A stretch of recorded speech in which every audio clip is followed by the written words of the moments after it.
Hello everyone, कैसे हैं आप लोग। होप कि आप लोग अच्छे होंगे और आप लोग रेगुलरली लेक्चर्स देख रहे होंगे। अगर आप लोग रेगुलरली लेक्चर्स देख रहे हैं तो कमेंट जरूर करिएगा कि आप लोग को लेक्चर कैसा लगता है, ठीक है। या कोई भी अगर डाउट्स हो, रिलेवेंट डाउट्स हो तो आप लोग कमेंट करके पूछ सकते हैं। चलिए आज हम लोग उसी सीरीज को, उसी लेक्चर को कंटिन्यू करते हैं, Coulomb's law in vector form. और आज हम लोग बहुत सारे न्यूमेरिकल्स करेंगे कूलम्स लॉ के ऊपर, ठीक है। Coulomb's law in vector form, देखिए क्या है Coulomb's law in vector form. जैसे कूलम्स लॉ के बारे में हम लोग बात किए थे कि क्या है Coulomb's law, what is Coulomb's law. It is interaction between two charges. ये दो चार्जेज के बीच का इंटरेक्शन है। जैसे मान लीजिए ये हो गया Q1 चार्ज और यहाँ पर आपका आ गया Q2 चार्ज, है कि नहीं।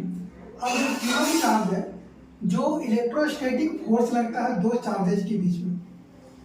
जैसे एक चार्ज ये हो गया, ठीक है, इसको और क्लियर कर देते हैं। ये हो गया एक चार्ज Q1 और एक हो गया ये Q2।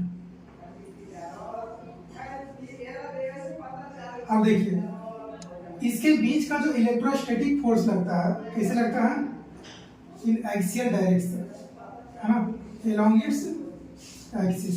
इस तरह से इसका इलेक्ट्रोस्टैटिक फोर्स लगता है कूलम्स लॉ में। तो यहाँ पर हो गया। अब देखिए यहाँ पर क्या है, force on this charge Q2 due to this charge Q1। तो हम इसको क्या लिख सकते हैं, F21 लिख सकते हैं, ठीक है।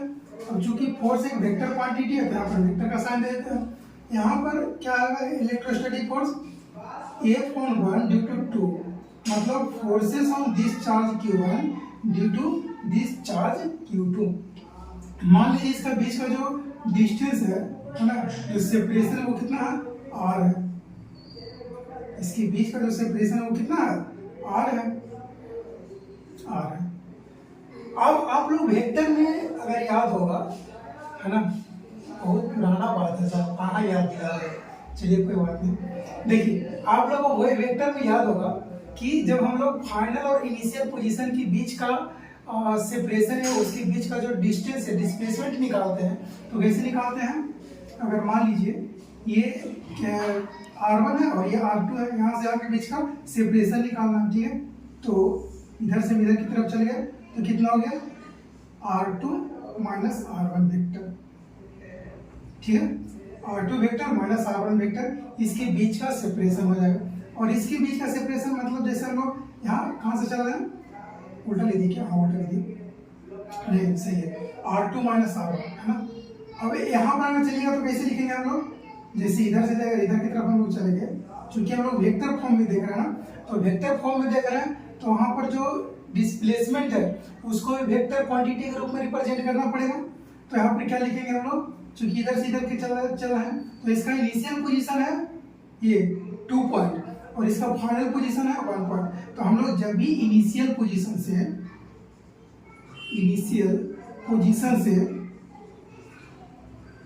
फाइनल पोजीशन तक चलते हैं, तो इसके लिए अगर वेक्टर फॉर्म लिखना हो तो कैसे लिखते हैं, final position VF minus VI, final position minus initial position, इसको लिख सकते हैं हम लोग DF माइनस DI। समझ में आ रहा है आप लोगों को, मतलब final position minus initial position. अगर इधर से इधर की तरफ हम लोग चल रहे हैं तो चूंकि अगर ये टेल है ये हेड है तो ये इसका हेड हो गया क्या चीज, फाइनल, इसका जो टेल हो गया वो क्या हो गया, इनिशियल। तो यहाँ पर वही चीज हम यूज कर रहे हैं। यहाँ से अगर इधर की तरफ चल रहा है तो इसके लिए फाइनल क्या हो गया, R2 हो गया, सॉरी R1 हो गया, तो इसके लिए फाइनल क्या हो गया, R2। कहाँ से चल रहा है, इस पॉइंट से इस पॉइंट। देखिए एरो का जो डायरेक्शन है वो बताएगा कि इनिशियल और फाइनल पोजीशन क्या है। यहाँ पर एरो का डायरेक्शन इधर से इधर की तरफ है, मतलब इसके लिए फाइनल क्या है, ये है फाइनल है R1 वेक्टर माइनस इनिशियल है R2 वेक्टर। तो इसमें कंफ्यूजन नहीं होना चाहिए कि हम लोग R2 माइनस R1 लिख रहे हैं कि R1 माइनस R2 लिख रहे हैं, क्योंकि वेक्टर फॉर्म में सबसे इंपॉर्टेंट चीज यही है कि हम लोग पहले किसको लिख रहे हैं और बाद में किसको लिख रहे हैं। वेक्टर का रिप्रेजेंटेशन है आप लोगों को याद होगा। अगर आप लोग कमेंट करिएगा तो वेक्टर का पूरा जो वेक्टर अलजेब्रा है उसका पूरा लेक्चर लेके आ जाएगा, कमेंट करके बताइएगा आप लोग। चलिए देखिए क्या है भाई, इसके बाद अगर हम लोग फोर्स और 1 पर निकालते हैं, force on 1 due to charge 2, force on this charge Q1 due to charge Q2 कितना आएगा? आप लोग पढ़ चुके हैं already, K Q1 Q2 upon R square, R का मतलब मोड R का होल स्क्वायर, ये आप लोग पढ़े हैं। अब इसका अगर हम लोग वेक्टर लेना चाहेंगे तो क्या करेंगे? इस डायरेक्शन में जो डायरेक्शन दिख रहा है ना आपको, इस तरह से डायरेक्शन है इसका, ठीक है। अब इस डायरेक्शन में कौन सा डायरेक्शन है? चूंकि एक डायरेक्शन का, जिस डायरेक्शन में हम फोर्स ले रहे हैं उसी डायरेक्शन में उसका डिस्प्लेसमेंट लेंगे, तो इस डायरेक्शन में डिस्प्लेसमेंट कितना है? r1 vector minus r2 vector, तो इसका हम लोग यूनिट वेक्टर ले लेते हैं। जिस डायरेक्शन में फोर्स लग रहा है उस डायरेक्शन का यूनिट वेक्टर ले लेंगे तो हो गया क्या जी? Vector form of Coulomb's law. तो इसी डायरेक्शन में हम इसका यूनिट वेक्टर ले लेंगे, किसका? r1 वेक्टर और r2 वेक्टर का, तो हम लिख सकते हैं r1 vector minus r2 vector का यूनिट वेक्टर, ठीक है। r1 और r2 का क्या ले लिया? यूनिट वेक्टर ले लिए। अब आप लोगों को पता होगा कि अगर हम लोग ए वेक्टर का यूनिट वेक्टर लेते हैं तो क्या लिखते हैं? Vector A upon magnitude of vector A लिखते हैं, ये लिखते हैं। अगर हम लोग ए वेक्टर का यूनिट कैप लेते हैं तो क्या लिखते हैं? Vector A upon magnitude of vector A लिखते हैं।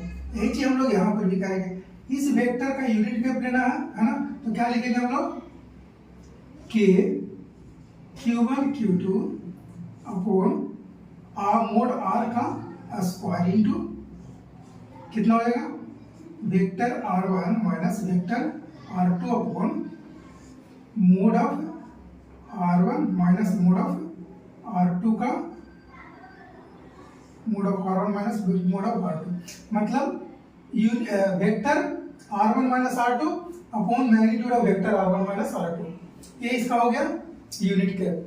ये चीज आप लोगों को समझ में आ रहा?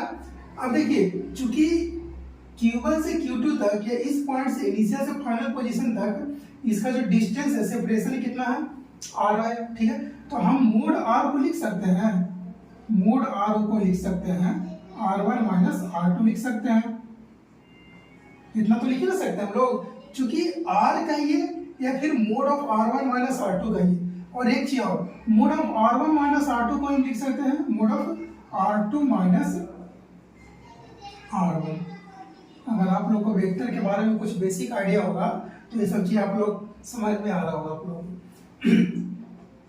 देखिए, अब चूंकि जो मोड R स्क्वायर है उसको हम कितना लिख सकते हैं? Mode R minus mode R1 minus mod R2 लिख सकते हैं। तो कितना लिखिएगा इसको? के Q1 Q2 upon mode R1 minus R2 vector इसका स्क्वायर, ठीक है, into vector R1 minus vector R2 upon mode R1 vector minus R2 vector. यहां तक कोई दिक्कत? अगर इसके बाद कोई दिक्कत नहीं है तो चीजें आसान हो जाएगी, है ना। इज इक्वल टू के Q1 Q2 अपॉन इतना है, अब इतना का स्क्वायर इंटू इतना, मतलब दोनों को एक साथ लिख सकते हैं, के Q1 Q2 इंटू कितना नीचे? Mode R1 minus mod R2 का whole cube, mod R1 minus mod R2 minus R2 का मोड का होल क्यूब इंटू इसमें कितना? R1 vector minus R2 vector. यहां तक सब सही? किसके बराबर है? F12 के बराबर है। तो यहां से एक चीज आपको समझ में आ गया कि F12 को अगर वेक्टर फॉर्म में लिखना तो कैसे लिखेंगे? K Q1 Q2 upon mod of R1 minus mod R2 का whole cube into R1 vector minus R2 vector. ये इसका हो गया vector representation of Coulomb's law. यहां तक आप लोग नोट कर लिए होंगे। चलिए आगे देखते हैं, इसको यहां पर हम लिख देते हैं। जो कूलम्ब्स लॉ का वेक्टर फॉर्म है वो कितना है बच्चों बताइए? F12 इज इक्वल टू के Q1 Q2 upon mod of R1 vector minus R2 vector का whole cube into R1 vector minus R2 vector. इसी को बोलते हैं Coulomb's law in vector form. इसी को क्या बोलते हैं? Coulomb's law in vector form.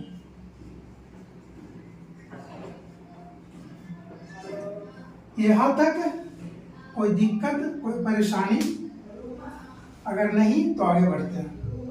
देखिए, अब जिस तरह से हम लोग F12 निकाले वैसे ही हम लोग F21 नहीं निकाल सकते हैं। यहाँ पर क्या करेंगे, यहाँ तक तो चीजें सब सेम होगी, लेकिन यहाँ पर जब यूनिट कैप लिखेंगे तो क्या करेंगे, चूंकि इस डायरेक्शन में ले रहे हैं, फोर्स इस डायरेक्शन में ले रहे हैं, तो इसका जो यूनिट वेक्टर वो भी इसी डायरेक्शन में लेना पड़ेगा। फोर्स ले रहे हैं इधर की डायरेक्शन में, तो जो यूनिट वेक्टर वो भी किधर लेना पड़ेगा, इसी डायरेक्शन में। तो यहाँ पर क्या लिख देंगे, R2 vector minus R1 vector लिख देंगे, इसका यूनिट कैप ले लेंगे। ये आप लोग कैलकुलेशन कर लीजिएगा, बट इसका जो फाइनल रिजल्ट होगा वो कितना होगा, देखिए इसको मिटा देते हैं।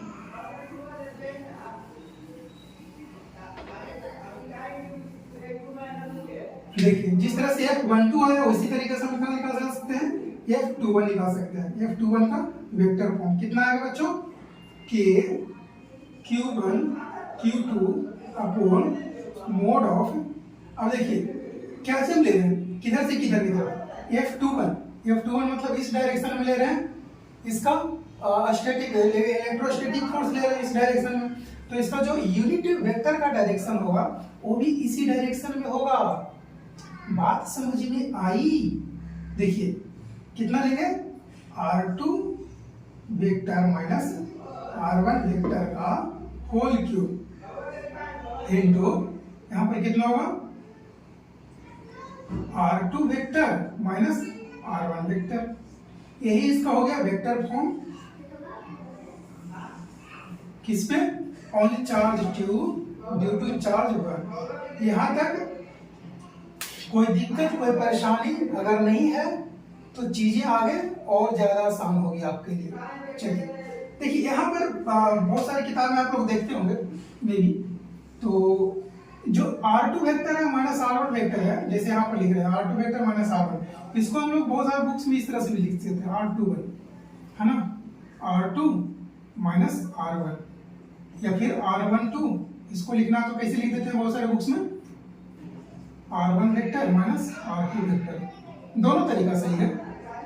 जो हम पहले लिख रहे हैं R1 माइनस R2, R12 तो R1 माइनस R2, R21 तो R2 माइनस R1, इस तरह से भी हम लोग इसको लिख सकते हैं वेक्टर के रूप में। यहाँ तक कोई दिक्कत नहीं तो आगे बढ़ते हैं। चलिए जी आगे देखते हैं क्या है। चलिए इसको मिटाते हैं, ठीक है, इसको मिटा देते हैं।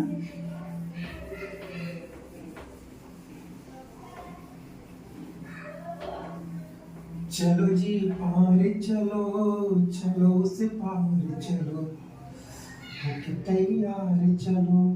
देखिए जिस तरह से हम लोग देखते हैं इलेक्ट्रोस्टैटिक्स फोर्स, जिस तरह से हम लोग इलेक्ट्रोस्टैटिक फोर्स देखते हैं, क्या होता है, Fe क्या होता है, K Q1 Q2 upon R square, ये होता है इलेक्ट्रोस्टैटिक फोर्स। होता है ना, वेक्टर फॉर्म में लिखिएगा तो इस तरह से इसके रूप में लिखना पड़ेगा।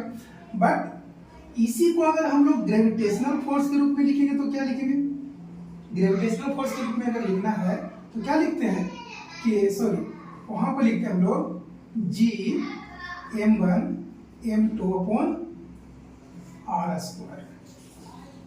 यहाँ पर G एक कांस्टेंट आता है जिसका वैल्यू कितना होता है, जैसे यहाँ पर जो K है उसका वैल्यू कितना आ रहा था, 9 इंटू 10⁹ है ना, न्यूटन मीटर स्क्वायर पर कूलम स्क्वायर, इतना आ रहा था किसका, K का। और इसी तरीके से अगर हम G यहाँ पर कैलकुलेट करें तो G का वैल्यू कितना आएगा, 6.67 इंटू 10⁻⁻11, कितना हो गया, न्यूटन मीटर स्क्वायर पर kg स्क्वायर। देखिए चूंकि एफ है, एफ का unit newton, R square metre square और mass into mass kilogram square, ठीक है, यहाँ पर है केजी स्क्वायर, ये चीजें, ठीक है। अब देखिए चूंकि बहुत सारे क्वेश्चन आप लोगों को मिलेंगे जिसमें इसका यूज हम लोग करने वाले हैं, इसीलिए हम इसको यहाँ पर नोट करवा दिए। इसको क्या बोलते हैं? इसको बोलते हैं gravitational forces between two masses. Gravitational forces between two masses, ठीक है, दो मासेज के बीच में m1 और m2 के बीच में ग्रेविटेशनल फोर्स का वैल्यू इतना कुछ होता है। इसको हम लोग यहाँ से देख सकते हैं, है ना। और ये क्या है अपना? ये तो इलेक्ट्रोस्टैटिक फोर्स है। अब चूंकि अगर हम दोनों को एक साथ पढ़ रहे हैं तो दोनों में कुछ अंतर होगा और दोनों में कुछ सिमिलरिटी होगा। सिमिलरिटी क्या है? Fg और Fe में सिमिलरिटी क्या है बताइए?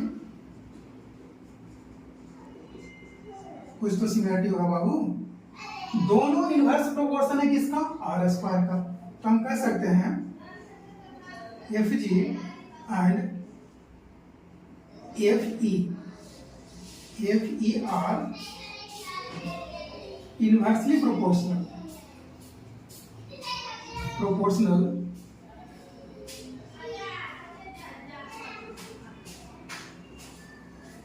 To 1 by inversely proportional to R square. Inversely लिखिए दिया तो 1 बाई लिखना जरूरी नहीं है। दूसरा सिमिलरिटी क्या हो सकता है? जो Fe है और Fg है, मतलब इलेक्ट्रोस्टैटिक फोर्स और जो ग्रेविटेशनल फोर्स है वो क्या है? दोनों अलोंग द एक्सिस एक्ट करता है। अभी हम बताया कि अगर मान लीजिए कि यहाँ पर m1 मास है और m2 मास है ना, m1 मास है और यहाँ पर है m2 मास, और यहाँ पर मान लीजिए q1 है चार्ज, यहाँ पर है q2 चार्ज है, ठीक है, q1 हो गया और यहाँ पर q2 हो गया। तो जो इलेक्ट्रोस्टैटिक्स लगेगा किसी किधर लगेगा?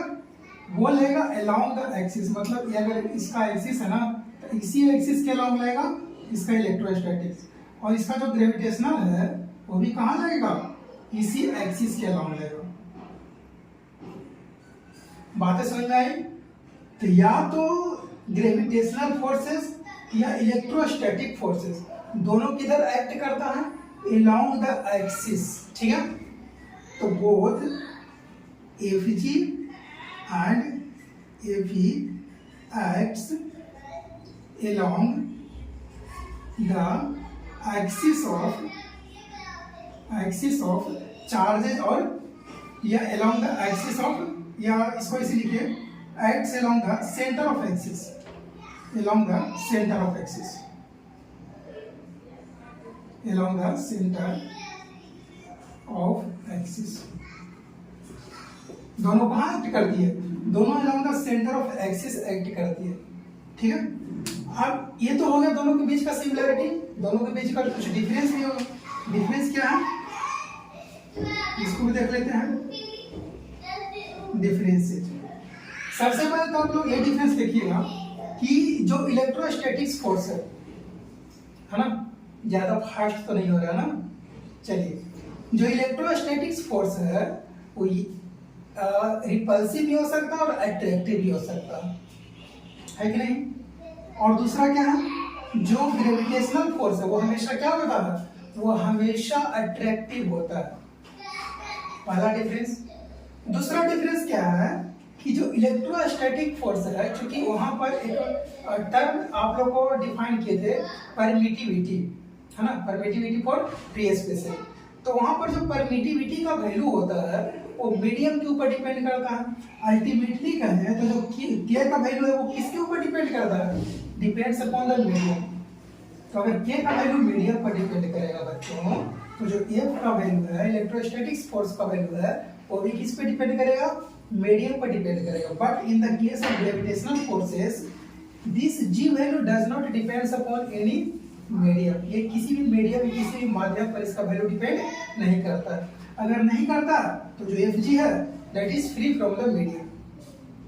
अंतर समझ में आया आप लोगों को? तो देखिए, जो Fe है है ना। एफ ई, इसके बारे में क्या बोले कि जो एफ ई है that is attractive as well as repulsive. F E is attractive as well as repulsive.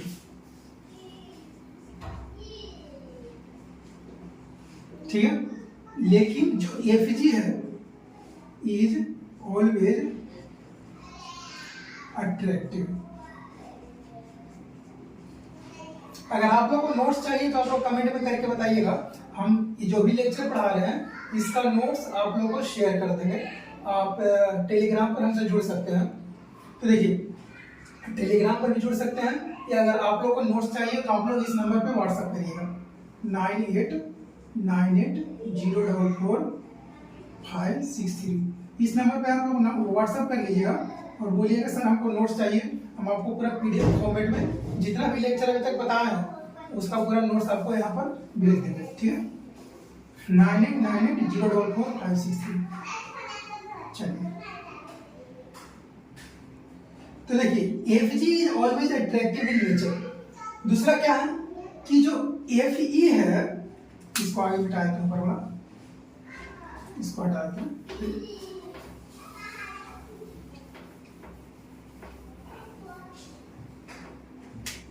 देखिए जो एफ जी है, F G sorry F E क्या है, डिपेंड्स अपॉन मीडियम। ठीक है, बट जो एफ जी है डज नॉट डिपेंड्स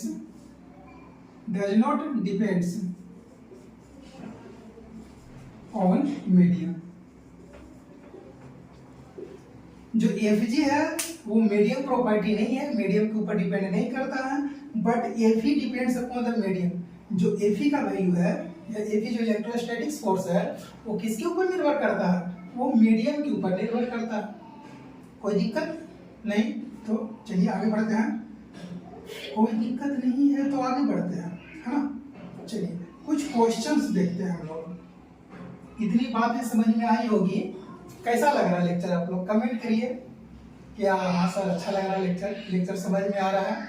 और जो आपका जो एनसीईआरटी है उसी पैटर्न को हम फॉलो कर रहे हैं, उसी सीक्वेंस में हम लेक्चर लेके चल रहे हैं। ठीक है, तो या तो आप किसी बोर्ड के बच्चे हों, बोर्ड एग्जाम्स देने वाले हों, या फिर कोई कंपटीशन की तैयारी करने वाले हों, दोनों के लिए हेल्पफुल होगा।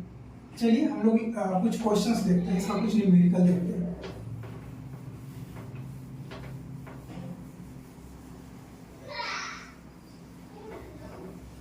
और अपने दोस्तों के साथ भी इसको शेयर करिएगा ताकि उनको भी फायदा हो।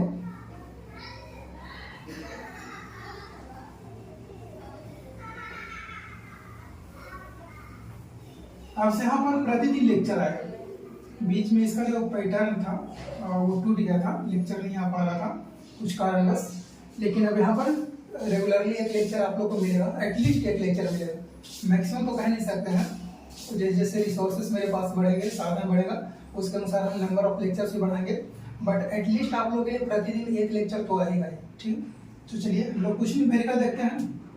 पहला जो न्यूमेरिकल है, अब आपके लिए क्वेश्चन है, find the ratio of FE to FG, electrostatic force to gravitational force का रेशियो निकालना है फॉर टू इलेक्ट्रॉन्स, दो इलेक्ट्रॉन्स के लिए, placed at some distance apart in air, जो कुछ दूरी पर रखा हुआ है। कहाँ पर, मीडियम क्या है, एयर दिया हुआ है मीडियम। ठीक है, और इलेक्ट्रॉन का जो चार्ज है वो कितना है, 1.6 इंटू 10⁻19 कूलम है, जो के का वैल्यू है ना फॉर फ्री स्पेस, और इन वैक्यूम इज कांस्टेंट का वैल्यू दिया है 9 इंटू 10⁻9 न्यूटन मीटर स्क्वायर पर कूलम स्क्वायर, और जी का जो वैल्यू है 6.67 इंटू 10⁻11 न्यूटन मीटर स्क्वायर पर केजी स्क्वायर दिया हुआ, और जो मास ऑफ इलेक्ट्रॉन है 9.1 इंटू 10⁻31 केजी दिया हुआ।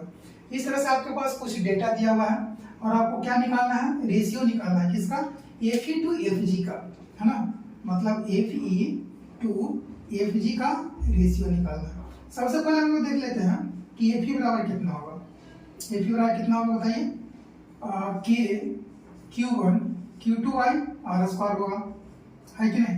अब यहाँ पर क्या है, के का वैल्यू अपने पास दिया हुआ है कितना, 9 इंटू 10⁹9 है ना, न्यूटन मीटर स्क्वायर पर कूलम स्क्वायर। यूनिट आप लोग को साथ में लेके चलना है, क्योंकि यूनिट का यहाँ पर बहुत बड़ा रोल होता है। थोड़ा सा यूनिट इधर उधर होगा, पूरा क्वेश्चन आपका गड़बड़ हो जाएगा। Q1 मतलब चार्ज ऑन इलेक्ट्रॉन कितना है, 1.6 इंटू 10⁻⁻19 कूलम, ठीक है, कूलम स्क्वायर। चूंकि क्या मान लेते हैं, जो Q1 और Q2 है दोनों बराबर है, यहाँ पर मान लेते हैं Q1 और Q2 दोनों क्या है, बराबर है, इसलिए Q1 into Q2 Q square के लिए डिवाइडेड बाय कितना,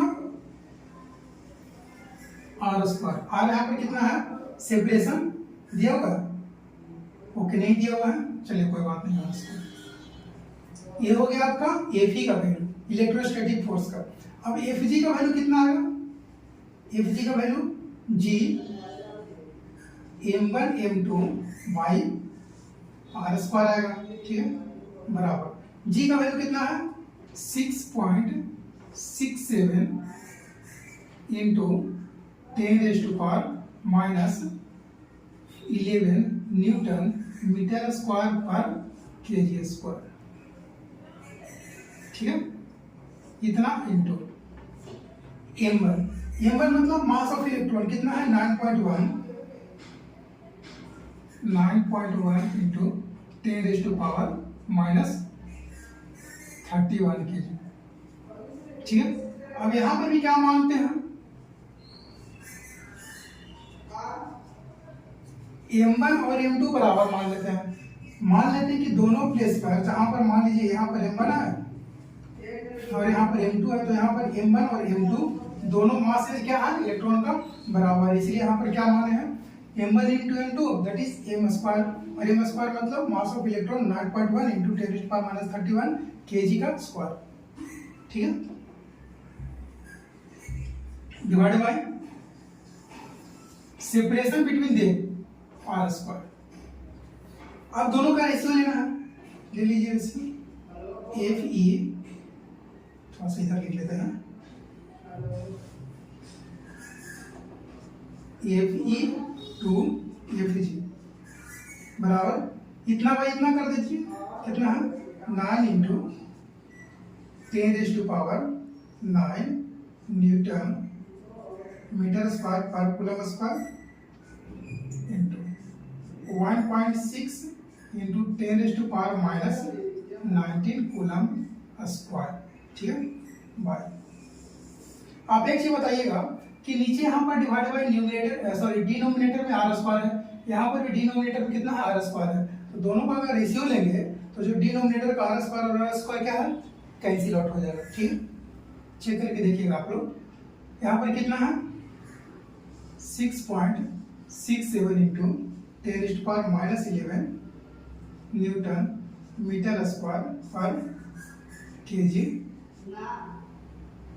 स्क्वायर, इतना इंटू कितना है, 9.1 इंटू 10⁻⁻31 केजी का होल स्क्वायर बराबर। आप यहां से देखिए यूनिट के बारे में देखते हैं, केजी स्क्वायर कैंसिल आउट हो गया, कूलम स्क्वायर कैंसिल आउट हो गया, Newton metre square cancel out हो गया। मतलब जितने भी यूनिट्स है यहाँ पर, चाहे वो न्यूटन मीटर स्क्वायर हो, न्यूटन मीटर स्क्वायर से कैंसिल, कूलम स्क्वायर से, केजी स्क्वायर से, सारे यूनिट्स कैंसिल हो गए। और कैंसिल होना भी चाहिए, क्यों होना चाहिए, बिकॉज Fe और Fg हम अगर रेशियो लेते हैं तो अल्टीमेटली इसका जो यूनिट आएगा न्यूटन आएगा, इसका भी यूनिट क्या आएगा, न्यूटन आएगा। तो न्यूटन अपॉन न्यूटन इसका यूनिट रेशियो होता है, ठीक है। जब भी दो क्वांटिटी, आप इसको ध्यान रखिएगा, जब भी दो सिमिलर क्वांटिटी का हम लोग रेशियो लेते हैं, सिमिलर क्वांटिटी है ना Fe और Fg, तो जब भी सिमिलर क्वांटिटी का हम लोग रेशियो लेते हैं तो हमेशा क्या होता है, यूनिटलेस वैल्यू होता है, ठीक है। तो यहाँ पर इसको रेशियो ले लिए, इसका यूनिट पूरा खत्म हो गया। अब बचा क्या जी, बचा उसको हम लोग देख लेते हैं, 9 इंटू 10⁻⁹, ठीक है, इंटू ये हो गया 1.6 इंटू 10⁻⁻19 का स्क्वायर। नीचे कितना बचेगा? नीचे बचेगा 6.67 इंटू 10⁻⁻11, ठीक है, इंटू इधर कितना 9.1 इंटू 10⁻31।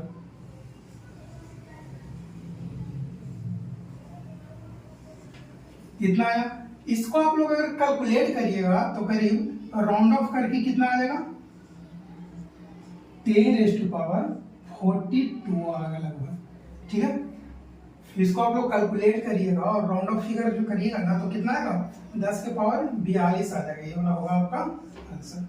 इसको आप लोग चेक करिएगा जरूर एक बार पूरा कैलकुलेट करके कि इस आपको कैलकुलेट करिएगा, जितना भी 10 समथिंग है उसको अलग कर लीजिए और जो भी अलग जो कांस्टेंट वैल्यू है 9 है 1.6 है, सारे को कैलकुलेट करिएगा, मल्टीप्लाई डिवाइड करिएगा और राउंड ऑफ फिगर आएगा 10⁻42 आएगा। ये क्वेश्चन समझ में आया आप लोग को?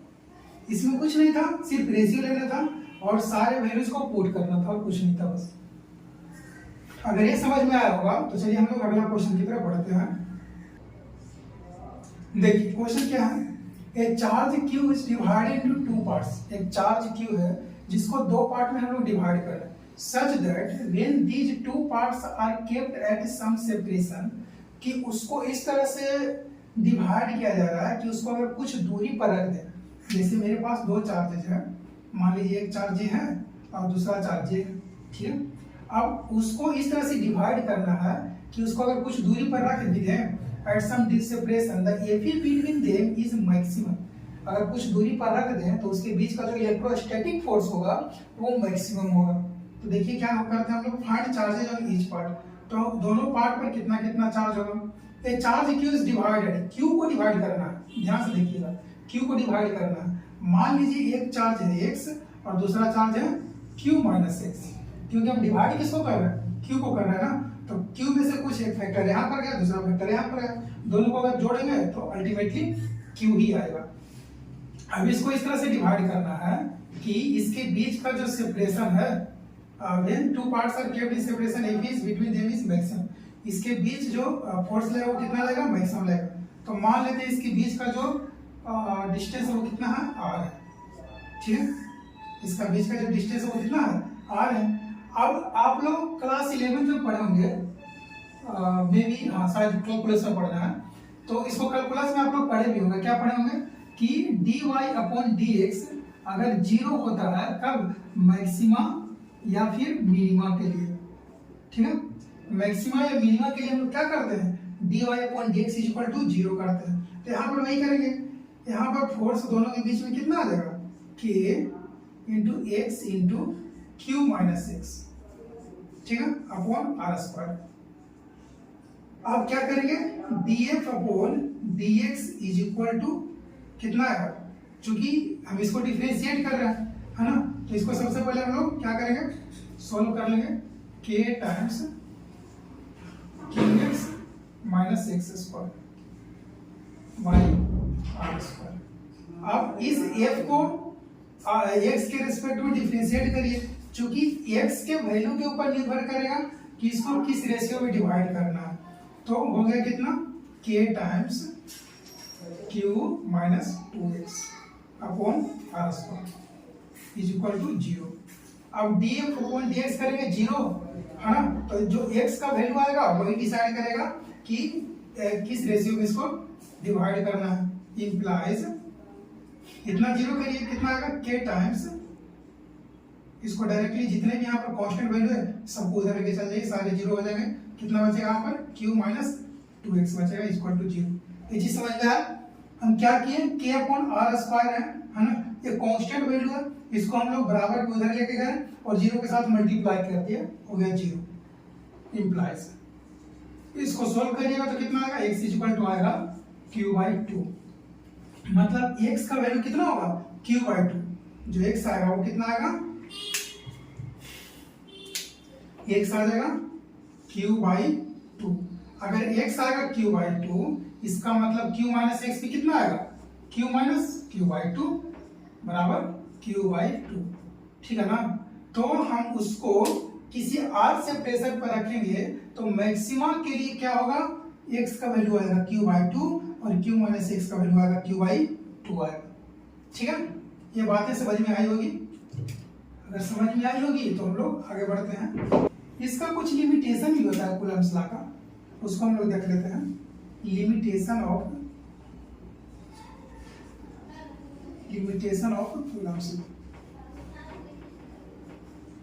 कूलम्ब्स लॉ, क्या क्या लिमिटेशन होता है। एक तो कूलम्ब्स लॉ के केस में हम लोग जो पॉइंट चार्जेज है उसी के लिए हम लोग यूज करते हैं। जैसे मान लीजिए कि आपके पास एक डिस्ट्रीब्यूटेड चार्ज हो इस तरह से, ठीक है ना, एक डिस्ट्रीब्यूटेड चार्ज हो, तो इसके लिए हम लोग कूलम्ब्स लॉ वैलिड नहीं करते हैं। तो हम लोग क्या करते हैं, मतलब Coulomb's law always valid for point charges, always valid for point charges. हमेशा किसके लिए वैलिड होता है, पॉइंट चार्जेज के लिए वैलिड होता है, डिस्ट्रीब्यूटेड चार्जेज के लिए वैलिड नहीं होता।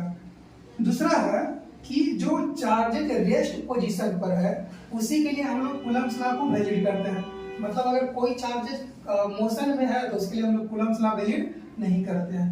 तो always valid for charges in rest, है ना, always valid for rest charges, ठीक है। अगर मान लीजिए दोनों चार्जेज मोशन में होगा तो फिर वैलिड होगा क्या, जैसे मान लीजिए ये चार्जेज है और ये चार्जेज है, हमेशा दोनों क्या है, मोशन में है, कभी यहाँ पर कभी यहाँ पर आ रहा है, कभी यहाँ पर आ रहा है, कभी यहाँ कभी यहाँ आ रहा है। तो दोनों अगर चार्जेज मोशन में होगा तो उसके लिए हम लोग कूलम्ब्स लॉ को वैलिड नहीं करेंगे। Not valid when both charges are in motion,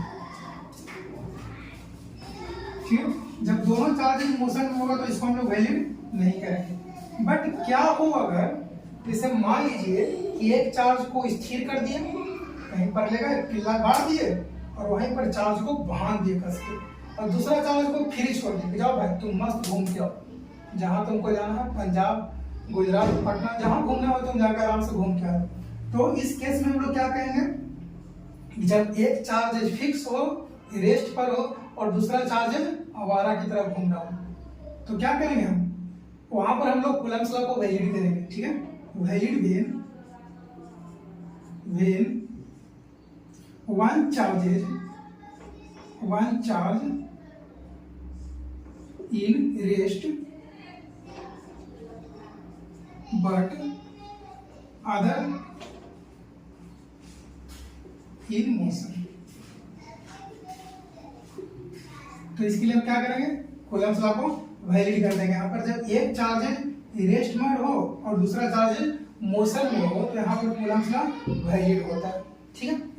इसके बाद एक और टॉपिक आता है, principle of superposition of charges, ठीक है, principle of superposition of charges, उसको भी हम लोग देख लेते हैं। उसमें से बहुत अच्छे अच्छे क्वेश्चंस आते हैं। क्या है, principle of superposition of charges, principle of superposition of charges, ये क्या होता है भाई, ऐसा नाम होता है का, प्रिंसिपल साइड सुपरपोजिशन का है, देखो क्या है बताते हैं। मान लीजिए आपके पास कुछ सिस्टम ऑफ चार्ज है, सिस्टम हैंग हो जाएगा भाई, है कि नहीं, ज्यादा हो जाएगा तो बोल देना, नहीं तो सिस्टम हैंग नहीं होना चाहिए। देखो मान लीजिए आपके पास कुछ चार्जेज हैं, एक Q1 है और दूसरा है Q2। हम क्या बोले थे शुरू में कि जो Q1 चार्ज है उसके ऊपर Q2 की वजह से कितना फोर्स लगेगा, फोर्स ऑन 1 ड्यू टू 2 लगेगा, और जो Q2 है उसके ऊपर फोर्स Q1 की वजह से कितना चार्ज लगेगा, F(2) ड्यू टू 1, यही तो होता है। बट मान लीजिए कोई तीसरा चार्ज बीच में इंटरफेयर कर रहा है, आपका लव स्टोरी बहुत मस्त चल रहा है और दूसरा कोई उसमें विलन की तरफ कूद गया, आपका लव स्टोरी तो डिस्टर्ब हो जाएगा। देखिए यहाँ पर क्या होता है, चार्जेस के बीच में भी लव स्टोरी दिक्कत हो जाएगा।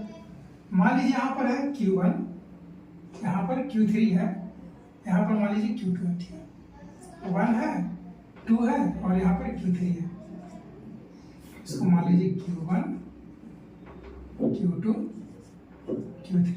अब मान लीजिए यहाँ पर सिस्टम ऑफ चार्जेज है, दोनों का मस्त लव स्टोरी चल रहा था, है ना, आपस में तुंगा तुंगा पुंगा पुंगा कर रहा था Q1 और Q2, और जो Q3 है बीच में आके जंप कर गया, कूद गया। क्या दिक्कत हो जाएगा, जो Q3 है अब चार्ज किस तरह से करेगा, जो Qnet बोलेंगे, Qnet सॉरी Fnet बोलेंगे, Fnet ऑन 3 या चार्जेस 3 इक्वल टू कितना होगा, net force on this charges कितना बनेगा, इसकी वजह से इस पे चार्ज लगेगा, मतलब force on 3 due to 1 plus इसकी वजह से इस पे लगेगा force on this charges due to 2। ये ना होगा Q3 पर Q1 की वजह से कितना चार्ज आएगा, force on this Q3 due to 1 plus force on Q3 due to this charge 2, ठीक है, इस तरह से चार्ज आएगा और इसके ऊपर इस तरह से कुछ चार्ज आएगा, ठीक है। तो इस पे इस तरह से कुछ चार्जेज आएंगे, ये दोनों Q1 और Q2 की वजह से। अब इसी तरीके से बहुत सारे सिस्टम ऑफ चार्जेज आपको देते हैं, है ना, जैसे मान लीजिए बहुत सारे चार्जेज हैं, क्या है, Q1 है, Q2 है, Q3 है, Q4 है, कहाँ तक है, Qn तक है, ठीक है। अब मान लीजिए अगर हम आपसे पूछें कि इस Qn पर Q1 Q2 Q3 इस तरह से सारे चार्जेस की वजह से जो नेट फोर्सेस आएगा वो कितना आएगा, क्वेश्चन समझ में आया। अगर इस तरह से अरेंजमेंट दिया हुआ है तो Q3 पर हम चार्जेस कैसे निकालें, Q3 पर चार्जेस निकाले Q1 की वजह से और Q2 की वजह से कुछ चार्जेस आएंगे, इसके ऊपर कुछ प्रभाव पड़ेगा ना जी। अब ऐसे ही अगर सिस्टम ऑफ चार्जेस बहुत सारे दे दिए Q1 Q2 Q3 Q4 up to Qn तक, ठीक है, तो अगर हम आपसे पूछते हैं कि Qn पर इन सारे चार्जेस की वजह से जो नेट फोर्सेस आएगा वो कितना आएगा, कैसे पता करिएगा, ये तो भारी समस्या है रे बाबा, ऐसा क्वेश्चन तो हम सुनबे नहीं किए थे। चलिए यहाँ पर सुनाते हैं, देखिए जो नेट फोर्सेस है F नेट ऑन Qn या nth चार्ज कितना आएगा, इसके ऊपर इसकी वजह से कुछ चार्ज आएगा Qn due to 1 plus Qn sorry Qn मत लिखिए इसको, Fn due to 1 plus Fn due to 2 plus Fn due to 3 plus कहां तक, इसका इसके ऊपर खुद चार्ज नहीं लेगा, इसके जस्ट पहले का चार्ज n-1 का इस चार्ज के ऊपर लेगा इफेक्ट, ठीक है। Fn ड्यू टू n-1 इस तरह से एक सिस्टम ऑफ चार्ज बनेगा, ठीक है। तो हम यहां से एक जनरलाइज स्टेटमेंट कर सकते हैं कि अगर n system of different charges है तो जो nth चार्ज पर डिफरेंट अलग अलग चार्जेज की वजह से फोर्स लगेगा वो टोटल चार्जेज का क्या होगा, सुपरपोजिशन होगा। सुपरपोजिशन मतलब सबका प्रभाव इसके ऊपर पड़ेगा, हम जिसके ऊपर निकालना चाह रहे हैं। वैसे अगर हम निकालना चाहें Q3 के ऊपर, जैसे अगर हम निकालना चाहेंगे Q3 के ऊपर तो क्या कहेंगे, F नेट ऑन Q3, जो नेट फोर्सेस है Q3 पर क्या आएगा, इसके ऊपर इसकी वजह से इसके ऊपर इसकी वजह से इसके ऊपर इसकी वजह से फिर इस तरह से जो सीरीज है पूरा बनते चल जाएगा। तो मतलब हम किसी भी एक चार्जेज पर उसके आजू बाजू उसके जो उसके फील्ड में जितने भी चार्जेज हैं उन सारे चार्जेस की वजह से हम नेट फोर्सेस कैलकुलेट कर सकते हैं। इतनी बातें समझ में आई कि नहीं आई, हम इसमें निकालेंगे तो कैसे निकालेंगे, F3 due to 1 plus F3 due to 2 plus F3 due to 4 plus dot dot dot dot F3 due to n charges. यही स्टेटमेंट है किसका, सुपरपोजिशन का, ठीक है। देखिए आपके लिए एक स्टेटमेंट है, in a system of n charges the net force on any one charge is the vector sum of the forces on that charge due to all the remaining charges. मतलब यहाँ पर जितने भी चार्जेस होंगे, जैसे इस charge पर हम क्या करेंगे, इसका वेक्टर सम ले लेना पड़ेगा, मतलब वेक्टर के फॉर्म में इसको हम लोग लिख देंगे, ठीक है ना, क्योंकि इसका डायरेक्शन यहाँ पर मैटर करेगा। तो vector sum of all the different charges due to all the remaining charges, अगर हम इस Q3 पर निकालते हैं तो इन सारे डिफरेंट चार्जेस की वजह से इसका वेक्टर सम होगा, ठीक है, वेक्टर सम के रूप में इसको लिख दीजिएगा,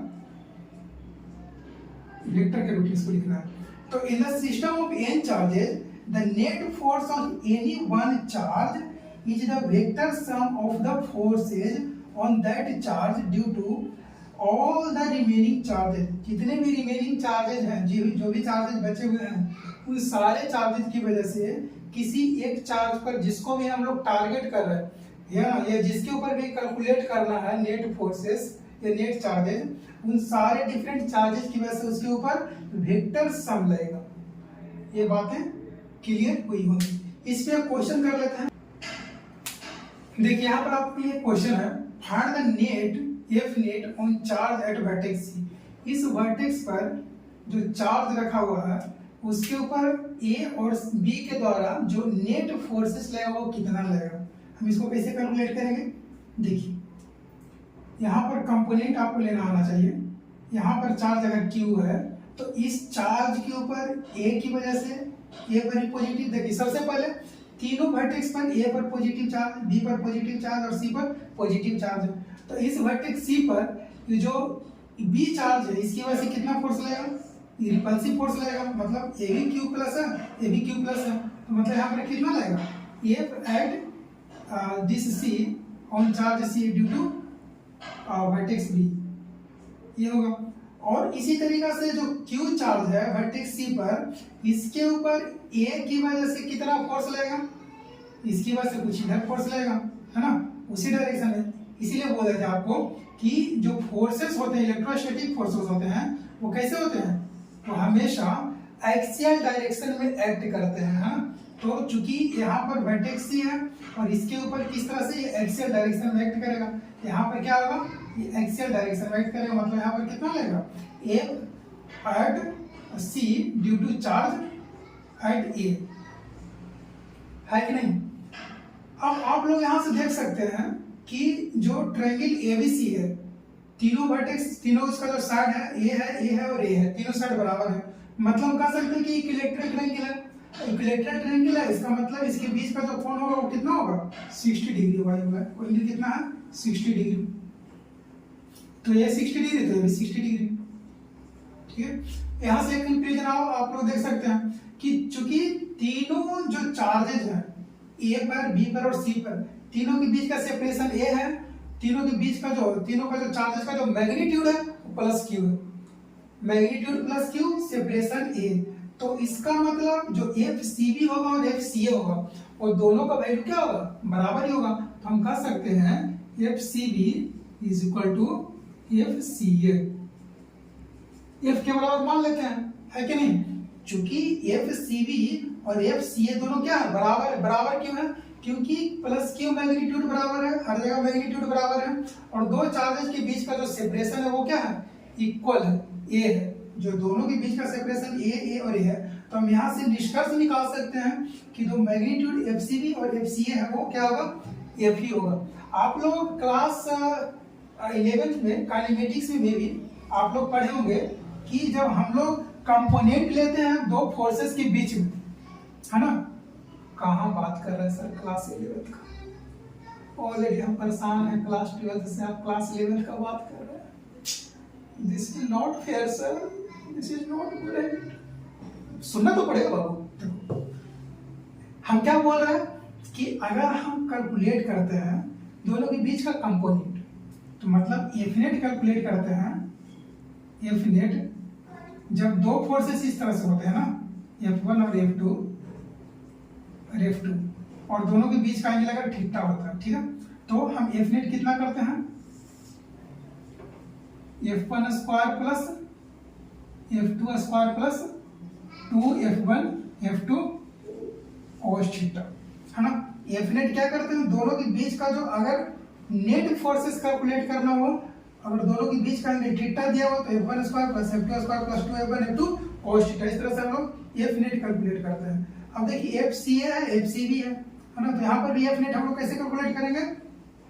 देखिए जो F नेट होगा, F नेट सबसे पहले देखिए F नेट कहाँ एक्ट करेगा, चूंकि यहाँ पर एक चार्ज है और इस डायरेक्शन में, इस डायरेक्शन में, इसके बीच का जो कोण कितना है 60 डिग्री है, ठीक है। यहाँ पर आपका FCB है और यहाँ पर आपका FCA है। इसके बीच में कहीं पर आपका F नेट लगेगा। F नेट कहाँ पर आएगा? इसके बीच का आएगा, बीच में कहीं पर आएगा, क्योंकि इसकी वजह से यहाँ पर कंपोनेंट लेंगे, इसकी वजह से यहाँ पर कंपोनेंट लेंगे और दोनों को ऐड अप कर देंगे। तो यहाँ पर जो F नेट आएगा कितना आएगा? FCB प्लस FCA, ठीक है। यहाँ पर जो F नेट आएगा दोनों की वजह से आएगा। अब दोनों का कंपोनेंट यहाँ पर कंबाइंडली लेंगे तो हम F नेट कितना कर देंगे? F net is equal to under root of, अब दोनों का वैल्यू बराबर है, FCB और FCA दोनों कितना है? F के बराबर है, तो हम कर सकते हैं F square plus 2F F1 F2 मतलब 2F स्क्वायर इंटू कितना है? cos थीटा, cos थीटा मतलब दोनों के बीच का एंगल 60 डिग्री, तो cos 60 कितना होता है? 1/2, सॉरी √3/2, √3/2, ठीक है। इसको थोड़ा सा कर लीजिए, √3/2, इसको कैलकुलेट करिए कितना आएगा?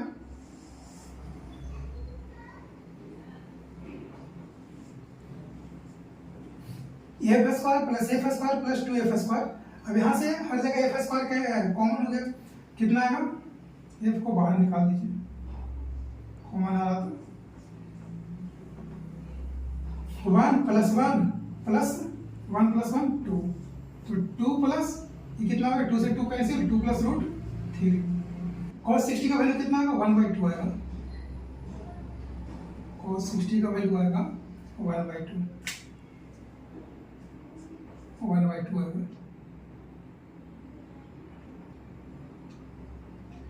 तो कितना बनेगा यहाँ पर? 2 से 2 कैंसिल, तो हो जाएगा कितना? F√3, ठीक है। F√3 आ गया F नेट का value,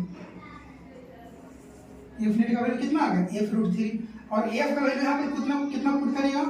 F equal to put करिएगा K Q square upon E square,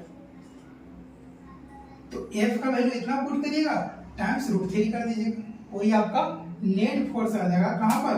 vertex C पर इस चार्ज Q प्लस की वजह से, ठीक है, इन दूसरे अलग अलग चार्जेस की वजह से। तो यहाँ तक आप लोग को कैसा लगा लेक्चर? अगर यहाँ तक समझ में आया होगा तो आप लोग रेगुलरली इस वीडियो को देख रहे हैं, तभी आप लोग को यहाँ तक अच्छे से समझ में आया होगा। फिर आप लोग से मिलते हैं अगले लेक्चर में, तब तक के लिए जय हिंद। और हाँ, अगर आप लोग को अच्छा लग रहा तो अपने दोस्तों के साथ इस लेक्चर को शेयर जरूर करिएगा, ठीक है। हम आपसे फिर मिलते हैं अगले लेक्चर में।